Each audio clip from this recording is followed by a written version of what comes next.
pasamos a la etapa de preguntas, cuestionamientos y respuestas. Tiene el uso de la palabra diputada Perla Martín. Buenas tardes, bienvenido. Buenas tardes, diputada. Gracias. El Consejo Consultivo de la Comisión de Derechos Humanos finalmente es consultivo. A la hora que se toman las decisiones, quisiera usted explicarnos o explicitarnos qué tanto incide este Consejo Consultivo o solamente es un pretexto para seguir en un esquema de presidencialismo. Muchas gracias. Es la pregunta que amablemente me formula y que le agradezco, me da la ocasión para precisamente referirme a lo que es la esencia del Consejo Consultivo, a lo que es su naturaleza, su diseño institucional, que incluso ese diseño puede pensarse que es bueno o es malo, pero me limitaría a decir cuál es ese diseño. Primero distinguiría que una cosa son aquellos órganos que tienen consejos como órganos de dirección, esto es, por ejemplo, el Consejo General del Instituto Nacional Electoral y por consecuencia el Consejo del Instituto Electoral Local son órganos de dirección, son ejecutivos. En cambio, el Consejo de la Comisión de Derechos Humanos, efectivamente, como correctamente señala la diputada, es un órgano consultivo. Y por lo tanto, habría que empezar por distinguir esa situación.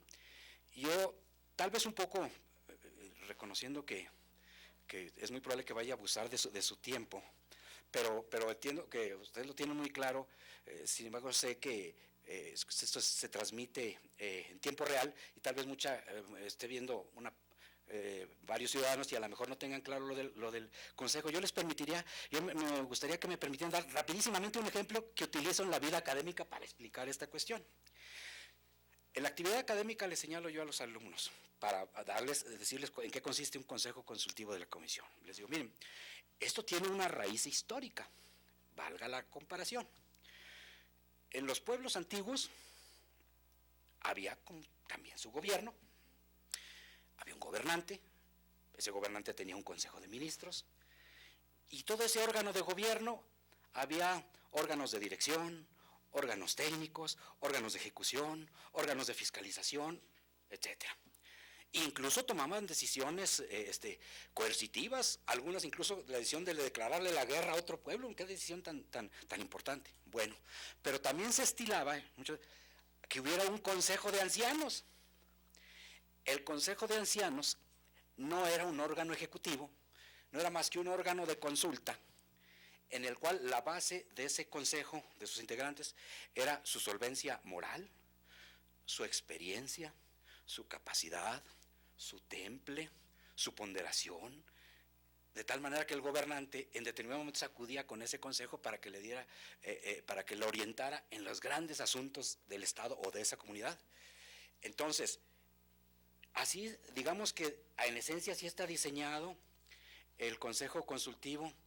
Yo creo que el diseño es bueno, seguramente que se requerían hacer algunos cambios, pero también se me preguntaba por qué para ser integrante del consejo, por ejemplo, no se requiere ser licenciado en Derecho, que es bueno ser licenciado en Derecho, pero no es requisito.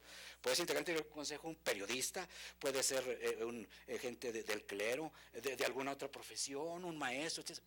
Porque allí el conocimiento técnico no es lo fundamental es la solvencia moral, es la ponderación, es aquel que dirá a la institución: no es correcto este camino por el que se va, habrá que modificar el camino.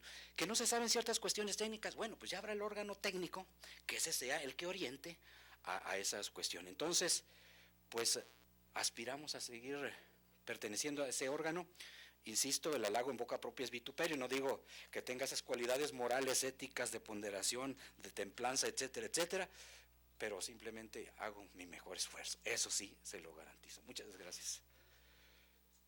Gracias. Tiene la palabra el diputado Alfonso Amarripa. No, nada más le quería hacer una pregunta, consejero.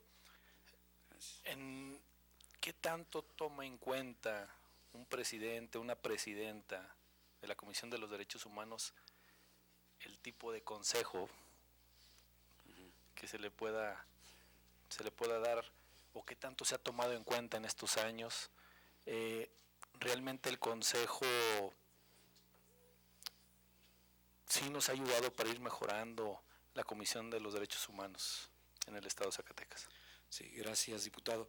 Bueno, por supuesto, comentaría yo el caso que me toca vivir, o me tocó vivir estos 3 años, en el que, y concretamente en cuanto a su pregunta, venturosamente me tocó tener como presidenta a la doctora en Derecho María de la Luz Domínguez Campos, una gente muy construida, con mucha experiencia en diferentes áreas, el área política, el área académica, muchas cuestiones.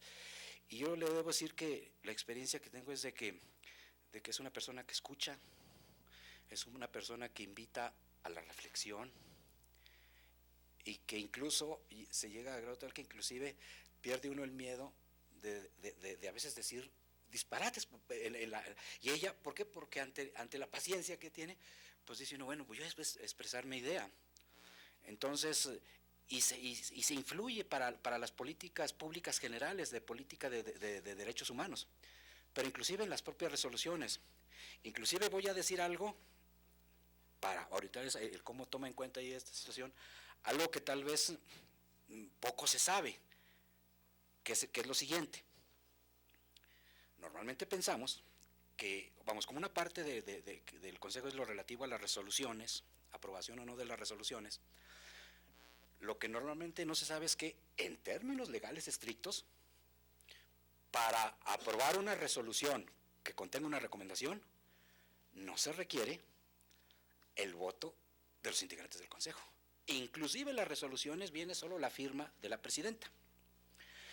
Si analizamos la normatividad aplicable al caso, nos encontramos con que en esencia la parte procesal se recibe una queja o bien se inicia de oficio según las diferentes hipótesis, se turna a la visitaduría correspondiente, la visitaduría solicita el informe de la o las autoridades responsables, se viene una etapa de pruebas o de investigación según sea el caso, concluye la etapa de investigación y el visitador o visitadora realiza un proyecto de resolución y después de ahí se somete a la consideración de la presidenta para que ella decida si lo aprueba o no. Así dice la ley.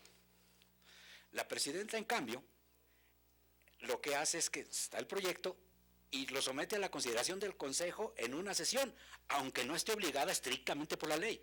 Esto es, lo que está haciendo la presidenta es ir más allá de lo que disponga la ley. Democratizar, con lo importante que implica la democratización de las vidas internas de los órganos colegiados, que eso es fundamental para los órganos, es fundamental en las colectividades, es fundamental en los países. Piedra angular debe ser la democratización de las decisiones. Entonces, pues la verdad yo me siento congratulado y estoy afortunado de haber convivido profesionalmente estos años con la ciudadana presidenta. ¿Sería cuánto? Gracias, maestro. Me parece que ante esas lagunas que tiene la ley tenemos que trabajar la parte legislativa para ir enriqueciendo el marco de atribuciones del Consejo. Trabajar en el diseño institucional para que, además de ser un órgano orientador de opinión, pues también tenga la posibilidad de incidir, digamos, en la parte medular, sustancial, que es la aprobación o desaprobación de los proyectos de resolución. Someterlos al Consejo, sí, pero en términos normativos, no solo en la voluntad o en la buena disponibilidad de la presidenta en turno, para que, lo he dicho en su momento, si hay votos particulares o si hay votos concurrentes o si hay negativas a los proyectos de resolución, pues se puedan también, en todo caso, dirimir en términos de lo que establezca la misma norma de la Comisión Estatal de Derechos Humanos. Falta parte de diseño institucional, del diseño normativo que se tendrá que trabajar de este Poder Legislativo, lo comentaba con la diputada Perla Martínez.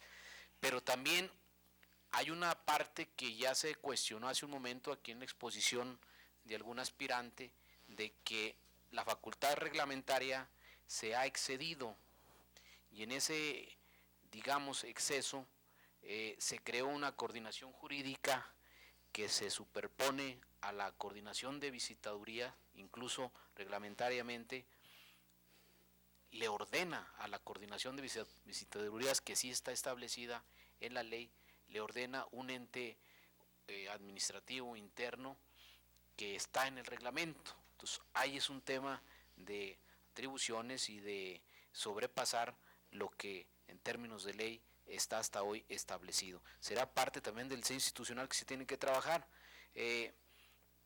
Digamos que en esa parte también se cuestionaba, y ahí va mi pregunta, maestro, de, digamos, el poco, o la poca productividad, si pudiera llamársele así.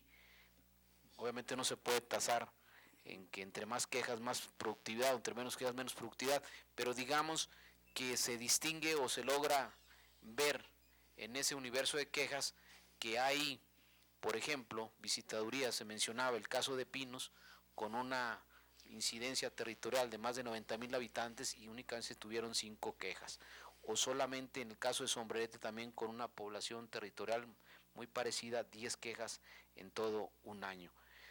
¿Qué pasa ahí?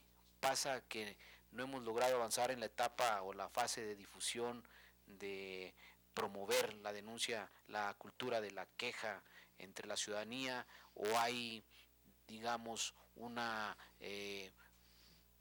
falta de solidez en la credibilidad de la institución, o qué nos falta para que también el ciudadano se acerque o haya un actuar más proactivo de las visitadurías regionales y tengamos un nivel de quejas mayores, porque seguramente las debe de existir, que pudiera estar atendiendo el órgano garante. Yo reconozco, se lo he dicho a la presidenta, el gran esfuerzo de estructura orgánica que ha trabajado la comisión. Fue, de hecho, desde mi punto de vista, en este periodo pasado, cuando se le empezó a dar forma orgánica y una estructura funcional a la comisión, pero sí falta también trabajar normativamente y desde luego en este tema de productividad a nivel de recibir o ser receptarias las visitadurías de mayor número de quejas. Sería mi cuestionamiento, pregunta, o qué opinión tendría, maestro. Sí, muchas gracias, diputado presidente. Sí, vamos, efectivamente, partiendo de la situación, por supuesto, de inicio, que siempre hablar de números en este y en cualquier tema tiene su grado de subjetividad, pero debo señalarle que un elemento que es punto recurrente en las sesiones del Consejo ha sido, y sobre todo expresado por la ciudadana presidenta, el hecho de mejorar las posibilidades institucionales en las visitadurías regionales. O sea, es una preocupación permanente. Yo creo que se requiere el concurso de esfuerzos de varias instancias, se requiere el esfuerzo de la institución, por supuesto, se requiere de la institución en general, del Consejo en lo particular, seguramente que se requiere también adecuaciones del marco normativo. Seguramente que también requerimos situaciones de tipo presupuestal que también inciden en este tipo de cuestiones, porque para una visitaduría regional se requiere, bueno, los elementos mínimos indispensables para su funcionamiento, que supone un lugar modesto pero adecuado, y el personal con el conocimiento necesario, que ahí sí se requiere conocimiento técnico. Por ejemplo, el visitador requiere conocimientos técnicos, ahí sí son estrictos. Entonces, yo digo que lo que tendríamos que hacer es todos en las diferentes instancias hacer un esfuerzo de autocrítica y que continúe esa preocupación. Lo que sí tengo claro, y en ello no me dejarán mentir todos los integrantes del Consejo, y por supuesto incluida la presidenta, que este tema ha sido quizás uno de los 3, 4 temas más recurrentes en las diferentes sesiones del Consejo, que es una asignatura a la cual nos debemos aplicar todos. Muchísimas gracias, maestro. Muy aleccionadora, muy ilustrativa su exposición, y le agradecemos el que hoy nos haya acompañado en esta Comisión Legislativa de Derechos Humanos. El agradecido es su servidor. Gracias, diputada, gracias, diputados. Listo, listo.